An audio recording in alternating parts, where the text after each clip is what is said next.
बिस्मिल्लाहिर्रहमानिर्रहीम। अस्सलाम वालेकुम। मैं हूं आपका एस्ट्रोलॉजर अहमद मुख्तार। क्या हाल चाल है आपकी? तबीयत ठीक है? आज एक नया टॉपिक है और टॉपिक है एस्ट्रोलॉजी और मिथ्स। सबसे बड़ी जो मिथ्स है और सबसे बड़ी जो तलवार है जो निकाली जाती है लोगों को डराने के लिए, मैं ये नहीं कह रहा कि सब लोग, लेकिन लोगों को डराने के लिए जो सबसे बड़ी तलवार जो है निकाली जाती है वो साढ़े साती की है, यानी सैटर्न, शनि की साढ़े साती। अब साढ़ सती है क्या, साढ़े साती या साढ़ सती है क्या, इसको समझने के लिए हमें सैटर्न को समझना ज़रूरी है कि सैटर्न क्या चीज़ है। सैटर्न एक मतलब 7 प्लैनेट्स में से एक प्लैनेट है। और सैटर्न का जो रोल है वो ये है कि सैटर्न जो है वो कर्म का मालिक होता है। एस्ट्रोलॉजी में आप जो कर्म करते हैं उसका जो फल होता है वो सैटर्न के ज़िम्मे होता है।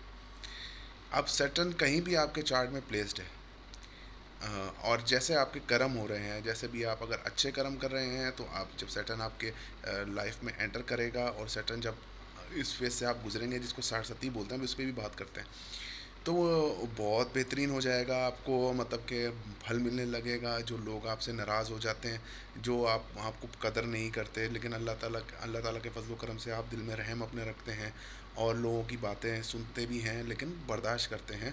वो अल्लाह ताला कुरान में फरमाता है, इन्ना माअ साबरीन, मैं सब्र करने वालों के साथ हूँ।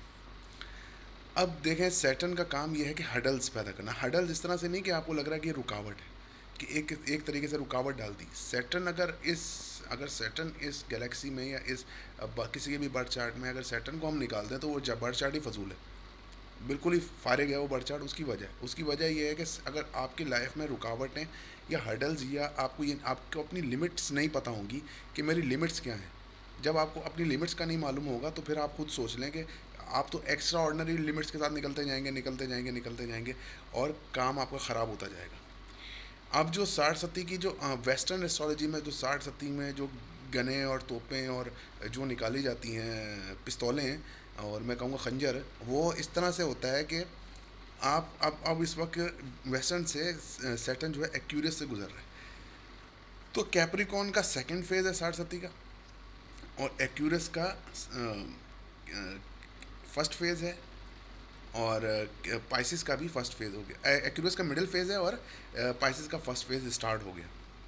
अच्छा, अब पाइसेस लोगों का फर्स्ट फेज स्टार्ट हो गया। भाई सैटर्न आ गया, सैटर्न आ गया, नीलम पहन लो, नीलम निकाल के पहन लो। और नीलम नहीं पहन सकते तो उसका एंटी प्लानट का स्टोन पहन लो, या आप लॉ बनवा लो हमसे, और आप हमसे पता नहीं क्या क्या करवा लो, और 20,000 दे दो और 25,000 रुपये दे दो। तो भाई मेरे, अगर आप सैटर्न सैटर्न अगर अगर आपके ताले में आ गया है या असेंडेंट में आ गया है सैटर्न, और उसका आप नीलम पहना दोगे, तो बर्थ चार्ट में तो पहले देख लोगे सैटर्न कहाँ प्लेस्ड है। नीलम पहना भी जा सकता है उसके लिए या नहीं, या उसकी और बर्बादी करोगे आप।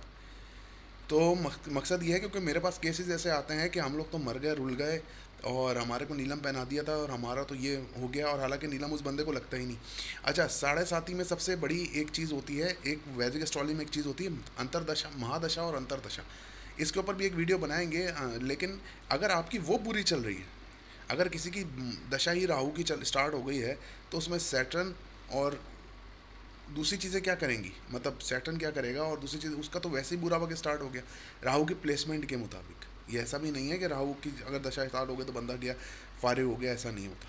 क्योंकि हम एस्ट्रोलॉजर के पास जाने से पहले जी रहे होते हैं, आराम से जी रहे होते हैं, कोई ऐसा इशू नहीं होता। थोड़ा बहुत हड़ल आना शुरू हो जाते हैं, हम एक देखते हैं ऐड और पहुंच जाते हैं। पर कहने का मकसद ये है कि अगर सैटर्न जो वैदिक एस्ट्रोलॉजी से जो पढ़ी जाती है साढ़े साती, वो ऐसे पढ़ी जाती है, यानी कि सैटर्न जब आपका मून साइन, अगर मेरा मून साइन टॉरस है, अब सैटर्न जब एरीज में आएगा तो ये 2.5 साल स्टार्ट हो जाएंगे साढ़े सत्ती के। उसके बाद जब सैटर्न बीच में आएगा तो ये 2.5 साल, क्योंकि सैटर्न एक घर में 2.5 साल रहता है, तो ये मून के ऊपर से गुजरेगा। उसके बाद फिर अगले घर में जाएगा। ठीक हो गया? जब अगले घर में जाएगा तो वो, जब मतलब जेमिनाई में सैटर्न जाएगा तो वहाँ पर वो तीसरा फेज स्टार्ट हो गया। अब बात यहाँ पर ये आ गई कि चलो ये तो हमने देख लिया कि साढ़े सात ही लग गई आपको, और अगर उस वक्त जब सैटर्न एरीज में जाता है, ठीक हो गया, उस वक्त दशा आपको शुक्र की लगी है, वीनस की लगी है, तो सैटर्न क्या करेगा वहाँ पर? एरीज में सैटर्न, भाई एरीज में सैटर्न फॉल नहीं करता। सैटर्न का कुछ पार्ट्स होता है, कुछ कुछ कुछ डिग्री वाइज है, यानी कि सैटर्न जब केतु का नक्षत्र पर एरीज में होता है 0 to 13 डिग्रीज पर, यहाँ पे सैटर्न फॉल करता है।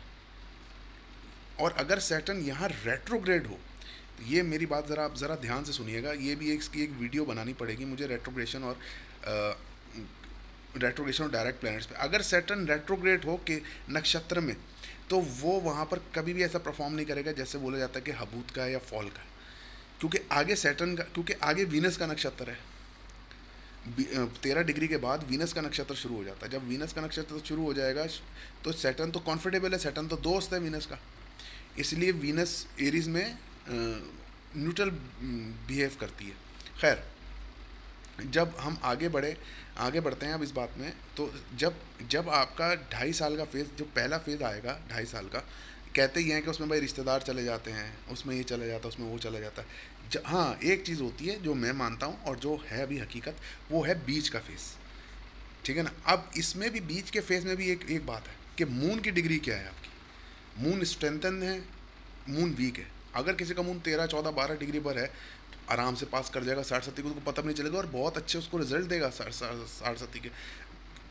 सैटर्न की प्लेसमेंट आपके बर्थ चार्ट में डिपेंड करती है। Taurus, Gemini, Virgo, Libra, Capricorn, Aquarius, ये तो सैटर्न के अपने दोस्त के घर हैं भाई। इसमें एक सैटर्न का शर्फ का घर है, दो सैटर्न के अपने घर हैं। और सबसे बड़ी बात यह है कि पाइसिस भी सैटर्न का न्यूट्रल साइन है, क्योंकि वहाँ भी एक नक्षत्र है सैटर्न का। तो किस तरीके से 7.5, हाँ, दशा महादशा का होता है। सैटर्न आता ज़रूर है, सैटर्न बेल्ट टाइटिंग ज़रूर कराता है इंसान की। सैटर्न कर्म का लॉर्ड है, सैटर्न अपने कर्मों का हिसाब ज़रूर लेता है। मतलब आपको बताएगा कि भाई आपने ये किया था, वो आपने गलत कर्म किए हैं, तो फिर आपके ऊपर औंधे मुँह जैसे बोलते हैं, उल्टे मुँह आप जाके गिरेंगे। और अगर आपने कर्म अच्छे किए हैं और अल्लाह की तरफ आपका रुझान है, झूठ आप नहीं बोलते ज़्यादा, और कहने का मतलब यहाँ पे झूठा कौन नहीं है, हर कोई झूठ बोलता है, लेकिन झूठ अगर आप नहीं बोलते ज़्यादा और चालबाज नहीं हो, और मतलब कि नॉर्मल आपकी है, अगर आप लोगों की हेल्प करते हो, तो इस पर तो कोई इशू नहीं है, सैटर्न निकल जाएगा आराम से। दूसरी चीज़ ये है कि 60 को बैलेंस करने के लिए रेमेडीज़ होती हैं। अब किसी किसी को, हाँ, लेकिन किसी किसी को 60 लगती भी बहुत ज़बरदस्त है। अगर किसी का सैटर्न स्कॉर्पियो में हो, सेजिटेरियस में हो, और मतलब कहने का ये है सेजिटेरियस में हो, स्कॉर्पियो में हो, दूसरे और साइन में जो मैंने आपको 7 साइन बताया, उसके अलावा अगर 5 किसी साइन में है सैटर्न, तो बिल्कुल 60। सबसे बड़ी बात है कि अगर कैंसर में सैटर्न हो किसी का, और लिब्रा कैंसर में सैटर्न हो, और लियो में सैटर्न हो, तो बहुत बुरी हिट करती है 60 का जो बीच का फेज़ होता है। क्योंकि जब देखें, इसको इस तरह से रीड करेंगे, जब अगर आपका मून 15 डिग्री है और पीछे वाले साइन से, मतलब मैं अपनी बात करूं, अगर मून मेरा मून है 13 डिग्री, और पीछे वाले साइन पे जब जब सैटर्न आएगा, और उसकी डिग्री में, जब सैटर्न की और उसकी डिग्री के अंदर 12 डिग्री का अंतर रह जाएगा, 22 डिग्री का अंतर रह जाएगा, भले वो साइन में ट्रांसफ़र हुआ या नहीं हुआ, वो ढैया शुरू हो जाते हैं, समझ रहे हो ना। और वो फिर इफ़ेक्ट करता है, हैविली इफ़ेक्ट करता है इंसान को, कि मतलब कि उसकी, इसमें बहुत कुछ आप कर सकते हैं। शादी का टूटना भी होता है इसमें, पैसे से चले जाना। लोगों को मैंने आसमान से ज़मीन पे गिरते देखा है, और 60 में ही ज़मीन से आसमान पे जाते देखा है लोगों को। तो ये एक बहुत बड़ी, ये 60 की एक बहुत बड़ी मिथ है कि अब एक्यूरियस में सैटर्न चल रहा है, तो तमाम एक्यूरियंस जो पैदा हुए थे, अब वो पता नहीं कितने लोग पैदा होते हैं, तो मतलब उन सबको ही, मतलब कि उस मंथ में जो पैदा हुए थे, सबको ही जो है वो, मतलब 60 लग गई, सबका ही बेड़ा गर्क हो गया। कि नहीं भाई, ऐसा नहीं होता। कहने का मकसद ये है कि सैटर्न बाय बर्थ अगर आपका वीक है, और अगर किसी का मून, अब जैसे किसी, हाँ, अब ये वहाँ पे एक्यूरियस में है सैटर्न, बट वैदिक एस्ट्रोलॉजी से कैप्रिकॉन में है, रेट्रोग्रेड हुआ है, 2022 में एक्यूरियस में जाएगा। और सैटर्न के जो रिजल्ट्स हैं वो भी कैप्रिकॉन जैसे ही हैं, समझ रहे हैं ना आप, कैप्रिकॉन जैसे ही रिजल्ट हैं। कहने का मकसद मेरा सिर्फ इतना था, ये वीडियो बनाने का मतलब इतना था कि 60 जैसी कोई चीज़ नहीं होती। ढैया होता है ज़रूर, 2 तरीके के ढैया लगते हैं, जब मून के ऊपर से सैटर्न गुजर रहा हो और जब नीचे से सैटर्न गुजर रहा हो। वो ज़्यादा ताकतवर, वो ज़्यादा नुकसानदेह होता है जब आपके मून के बिल्कुल सामने, यानी 7th हाउस पे आपकी नज़र पड़ रही हो मून की, और सैटर्न वहाँ से गुजरे, तो वो इफ़ेक्ट करता है इंसान की लाइफ को। इसमें तो कोई नहीं, सैटर्न के अपने फेजेस हैं। जब सैटर्न कैंसर और लियो से गुजरता है, तो वो बहुत ज़्यादा तंग करता है वो 5 साल। लेकिन वो देखना पड़ता है वो भी चार्ट के अंदर कि आपका सैटर्न बाय बर्थ कहाँ प्लेस है।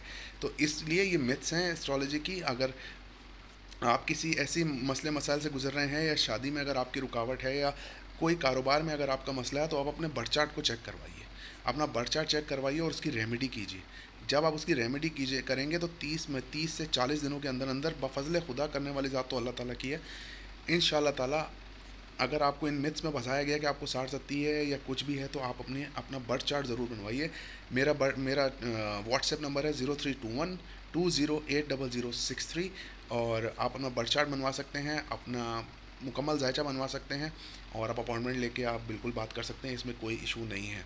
तो ये थी आज की वीडियो। मैंने कहा यार 60-70 के ऊपर, क्योंकि रेट्रोगेशन ऑफ सैटर्न के ऊपर भी मैं एक वीडियो बना चुका हूँ जुलाई अगस्त में। जब अगस्त एंड अगस्त बनाएंगे तो उसमें इसको और डिटेल में बात करेंगे कि भाई वाकई रेट्रोगेशन ऑफ प्लैनेट्स होते क्या हैं, मतलब है क्या चीज़ ये।